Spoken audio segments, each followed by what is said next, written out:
Good day friends. एक विज्ञान team वेयलैंड-युटानी corporation की खोज के दौरान नोस्ट्रोमो के मलबे का पता लगाती है। वे एक खनिज में बंद एक जीनोमॉर्फ जीवाश्म निकालते हैं। जल्द ही टीम को जीनोमॉर्फ के खतरनाक हमलों का सामना करना पड़ता है और उन्हें कंपनी के छिपे हुए रहस्यों का पता चलता है। यह कहानी मानव दृढ़ता और अकल्पनीय खतरों के बीच संघर्ष को दर्शाती है। बिना किसी देरी के चलिए कहानी शुरू करते हैं।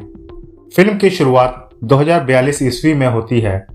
अंतरिक्ष में USCSS नोस्ट्रोमो के मलबे के बीच वेयलैंड-युटानी कॉरपोरेशन का एक प्रोब शिप के अवशेषों में से सैंपल उठाता है। इसके बाद रिसर्चर्स की एक टीम जीनोमॉर्फ के अवशेषों को अपने साथ आगे की स्टडी के लिए ले जाती है। कुछ महीनों बाद LV 410 ग्रह के पुराने जैक्सन स्टार माइनिंग कॉलोनी में अनाथ रेन कैराडाइन अपने सिंथेटिक इंसान एक खराब एंड्रॉयड एंडी के साथ काम करती है, जिसे उसके पिता ने फिर से प्रोग्राम किया था और जिसे वो अपना भाई मानती है।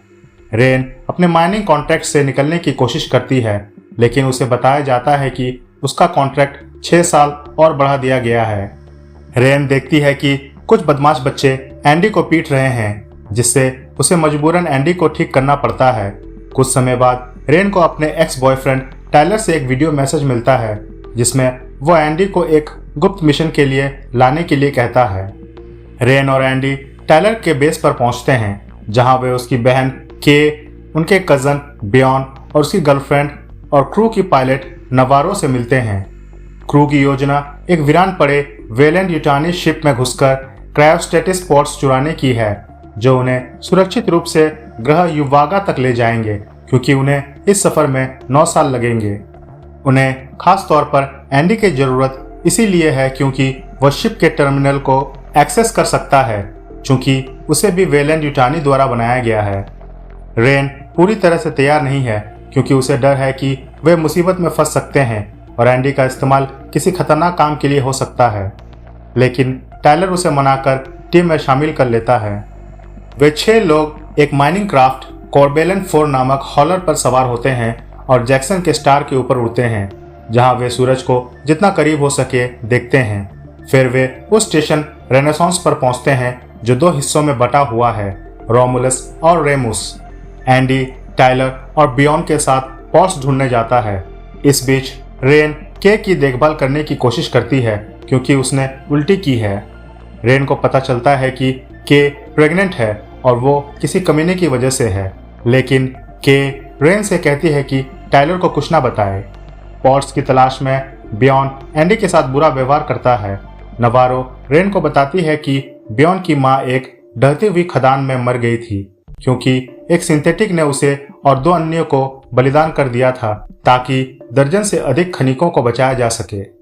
जब वे पोर्ट्स तक पहुंचते हैं तो पता चलता है कि वहां केवल 5 पोर्ट्स है, क्योंकि एंडी को कभी युवागा ले जाने का इरादा नहीं था। वैसे भी वहां सिंथेटिक्स पर रोक है और क्रायोस्टेटिस में केवल 3 साल के लिए ईंधन मौजूद है।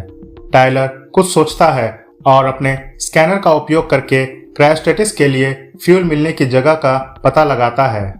फिर वे एक लैब में पहुंचते हैं, जहां एंडी बियॉन को एक बड़े छेद में गिरने से रोकता है और उन्हें एक और सिंथेटिक का ऊपरी हिस्सा भी मिलता है।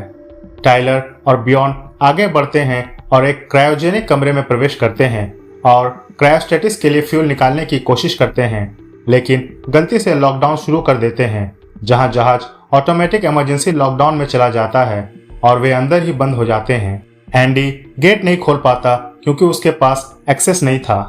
पास में दीवार पर जमे हुए फेस अगर पिघलने लगते हैं और दर्जनों फेस अगर परजीवी रिहा हो जाते हैं। रेन और नवारो लड़कों की मदद करने के लिए रेनेसांस में जाती है, जबकि के आराम करती है। वे स्टेशन के क्षतिग्रस्त साइंस ऑफिसर सिंथेटिक रूप को पाते हैं, जो थोड़ी देर के लिए वापस जीवित हो जाता है। फिर रेन उसका मॉड्यूल निकालकर एंडी के मॉड्यूल से बदल देती है। रेन के कहने पर टायलर उस मॉड्यूल से एंडी को अपग्रेड करता है और एंडी को रिबूट होने में कुछ समय लगता है। फिर फेस अगर पानी में कूदने लगते हैं, जिनमें से एक बियॉन के चेहरे पर लगने वाला होता है। रेन दरवाजा तोड़ने की कोशिश करती है, जबकि एंडी वापस जागता है और एक फेसगर को टायलर पर चढ़ने से रोकता है। नए अपग्रेड के बाद एंडी गेट खोलने में सफल हो जाता है। लड़के कमरे से भागते हैं, लेकिन फेसहगर तेजी से उनका पीछे आने लगते हैं। क्रू दरवाजा बंद कर देती है, लेकिन नवारो के चेहरे पर एक फेसहगर चिपक जाता है और उसके अंदर परजीवी बीज डाल देता है। जब क्रू नवारो से फेसहगर को हटाने की कोशिश करती है, एंडी रिबूट होता है और अब वो वैलेंट-युटानी के प्रति अधिक वफादार और फोकस्ड होता है। नवारो की मदद करने का तरीका समझने के लिए क्रू मरे हुए सिंथेटिक रूक को फिर से जिंदा करने की कोशिश करती है। रूक बताता है कि वे सभी बर्बाद होने वाले हैं क्योंकि वे जीनोफॉर्म का सामना करने वाले हैं।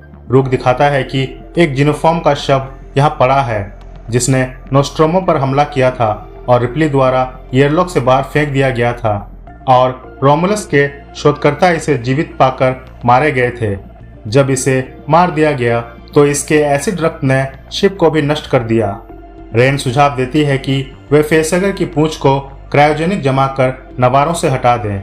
यह काम करता है और नवारो जाग जाती है, लेकिन रूक साफ कहता है कि वो अभी भी खतरे में है क्योंकि आगे और भी बुरा होने वाला है। एंडी खतरे को देखते हुए नवारो को शिप में जाने से रोकता है, जिससे बियॉन गुस्से में आकर एंडी पर हमला कर देता है। बियॉन और नवारो कॉर्बेलन की ओर भागने लगते हैं और शिप को अनडॉक कर देते हैं। नवारो को तबीयत खराब महसूस होती है और वो एक्सरे फ्लैशलाइट से देखती है कि उसके अंदर एक चेस्ट बस्टर बन रहा है, जिसे के भी देख लेती है। नवारो गिर जाती है और उसके मुंह से झाग आने लगते हैं। फिर चेस्ट बस्टर बाहर निकलकर उसे मार देता है, जो कि के लिए डरावना दृश्य होता है। मरने से पहले नवारो की झटकों से वो एक लीवर को मार देती है, जिससे कॉर्बेलन रोमुलस के हैंगर बे में क्रैश हो जाता है और वो जैक्सन स्टार के एस्टेरॉयड बेल्ट की ओर बढ़ने लगता है, जहां टकराव में केवल 1 घंटा बाकी होता है। रेन और टायलर रोमुलस हैंगर की तरफ बढ़ते हैं, जबकि रूक एंडी से वैलेंट-युटानी सिंथेटिक्स के उद्देश्य के बारे में बात करता है। एंडी फिर से उनके साथ जुड़ता है और वे स्टेशन में तापमान बढ़ाने की कोशिश करते हैं ताकि जीनोमॉर्फ से छुप सके। अंदर जाकर उन्हें रोमुलस क्रू के शव मिलते हैं। इस बीच के और बियॉन सुरक्षित बाहर निकलने की कोशिश करते हैं। वे नवारो के अंदर से निकले जीनोमॉर्फ से सामना करते हैं और बियॉन उसे काउल प्रोड से मारने की कोशिश करता है, लेकिन इसका एसिड रक्त उस पर गिरने लगता है। धीरे धीरे उसे जलाता और मारता है जब तक एक बड़ा ग्लोब उसकी छाती पर गिरकर काम खत्म नहीं कर देता। के टायलर से संपर्क करती है क्योंकि जीनोमॉर्फ उसका पीछा करता है। वह हैंगर के बाहर टायलर और रेन तक पहुंच जाती है, लेकिन एंडी जानता है कि जीनोमॉर्फ दरवाजा खुलवाना चाहता है ताकि वह सभी को मार सके और इसलिए वो के की मदद करने से मना कर देता है। रेन के विरोध के बावजूद, जिससे टायलर को पता चल जाता है कि उसकी बहन प्रेग्नेंट है, जीनोमॉर्फ के को पकड़कर खींच लेता है और उसकी नजर से गायब हो जाता है। गुस्से में रेन एंडी को थप्पड़ मार देती है, लेकिन तुरंत ही पछतावा महसूस करती है। अब कंपनी के हितों पर ध्यान केंद्रित करते हुए एंडी रेन और टायलर को लैब में ले जाता है, जहां उन्हें इंसान और एलियंस के डीएनए का मिश्रण मिलता है, जिसे रूक ने प्रोमीथियस स्ट्रेन कहता है। एक वीडियो में दिखाया जाता है कि इस मिश्रण का चूहे पर परीक्षण किया गया था, जिससे उसकी बीमार हालत ठीक हो गई थी। एंडी रेन और टायलर को जीनोमॉर्फ से लड़ने के लिए M41 पल्स राइफल देता है। जैसे ही वो निकलते हैं, वे वीडियो के बाकी हिस्से को देखना भूल जाते हैं, जिसमें दिखाया जाता है कि चूहे से कुछ भयावह उग रहा है और अंत में एक मृत चूहा जीनोमॉर्फ हाइब्रिड उसके पिंजरे में होता है।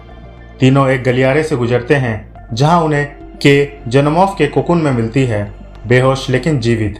टायलर लगभग के को डीएनए सैंपल इंजेक्ट कर देता है ताकि उसे ठीक कर सके, लेकिन रेन उसे रोक लेती है और के को शिप तक वापस ले जाने की कोशिश करती है। बाहर निकलते समय जीनोमॉर्फ टायलर को अपनी पूंछ से पकड़ लेता है और दूसरी मुंह से उसके चेहरे पर हमला कर उसे मार देता है। रेन के को सुरक्षित बाहर निकालती है ताकि वो शिप तक पहुंच सके, जबकि रेन एंडी को बचाने के लिए वापस जाती है। रेन के जाने के बाद के खुद को सैंपल इंजेक्ट कर लेती है। रेन एंडी को ढूंढती है और उसका मॉड्यूल निकाल देती है ताकि वो पहला जैसा हो सके, लेकिन रूक उन्हें बताता है कि उनके बचने की कोशिश बेकार होगी। जब वे हार मानने लगते हैं, रेन को जहाज में ग्रेविटी बंद करने का आइडिया आता है, क्योंकि जीनोमॉर्फ्स का एक पूरा समूह उनके पास आने लगता है। जैसे ही वे तैरने लगते हैं, रेन अपनी राइफल से एलियंस पर गोली चलाती है, जिससे वे मर जाते हैं। लेकिन उनके एसिड रक्त चारों ओर फैल जाते हैं और रेन उनके करीब जाने लगती है। वो राइफल के रिकॉइल का उपयोग करके खुद को हटाती है और अंत में सुरक्षित हो जाती है। रेन और एंडी लिफ्ट में ऊपर जाते हैं, तभी ग्रेविटी वापस आ जाती है और रेन गिरने लगती है। यहाँ पर मेन जीनोमॉर्फ उसे अपने पूंछ से पकड़ लेता है, लेकिन एंडी टायलर की राइफल से जाकर उसे मार देता है और फिर रेन को बाहर निकालता है। रेन और एंडी के साथ कॉर्बेलन वापस आ जाते हैं, तभी रोमुलस एस्टेरॉयड बेल्ट पर गिरने लगता है। रूक एंडी को वैलेंट-यूटानी के उद्देश्य का पालन करने के लिए सैंपल के साथ कंपनी लौटने की आखिरी कोशिश करता है, लेकिन वे उसे अनदेखा कर देते हैं और वो बाकी स्टेशन के साथ नष्ट हो जाता है। रेन के को एक क्रायोपॉड में रखती है क्योंकि वे युवागा की ओर बढ़ते हैं, लेकिन के की हालत बिगड़ने लगती है क्योंकि डीएनए मिश्रण उसके गर्भ पर असर डाल रहा है। उसका पेट पूरी तरह बढ़ चुका है और वो बहुत ही दर्दनाक प्रसव से गुजर रही है। रेन उसकी मदद करती है और के से एक अंडे जैसी पॉड निकलती है जिसमें इंसान जीनोमॉर्फ हाइब्रिड होता है। रेन अंडे को निकालती है, लेकिन उसका एसिड उसे गेट्स के बीच से गिरा देता है। वो मदद लाने के लिए खुद को हथियारबंद करने जाती है, लेकिन जब वो के पास लौटती है तो बच्चा पूरी तरह इंसान जीनोमॉर्फ हाइब्रिड जैसा दिखने के लिए बढ़ चुका होता है और के की छाती से खिलकर उसे मार देता है। एंडी जीनोमॉर्फ पर क्रायोजेनिक स्प्रे करती है, लेकिन जब उस पर कोई असर नहीं होता तो वो गेट की तरफ भाग जाती है। रेन स्पेस सूट पहनती है क्योंकि क्रायोजेनिक स्प्रे की वजह से शिप में तापमान तेजी से गिरने लगता है।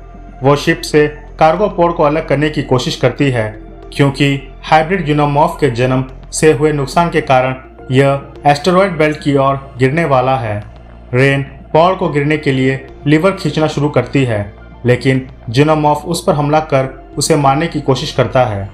दोनों बाहर गिर जाते हैं, जान बचाने के लिए लटके रहते हैं जब तक रेन अपनी हार्नेस का उपयोग करके आखिरी लीवर खींचती है और कार्गो पोड और राक्षस को एस्टेरॉयड बेल्ट की ओर भेज देती है, जहां वे स्पेस डस्ट बन जाते हैं। रेन एंडी को एक क्रायोपॉड में रखती है। खुद स्टेटिस में जाने से पहले वो युवागा की यात्रा के बारे में आखिरी लॉग रिकॉर्ड करती है। वो अनिश्चित है कि उन्हें वहां क्या मिलेगा, लेकिन आशा करती है कि जो भी सामने आएगा वो उसे संभाल लेगी। यह हमारी कहानी का अंत है। फिर मिलेंगे, तब तक के लिए बहुत बहुत धन्यवाद।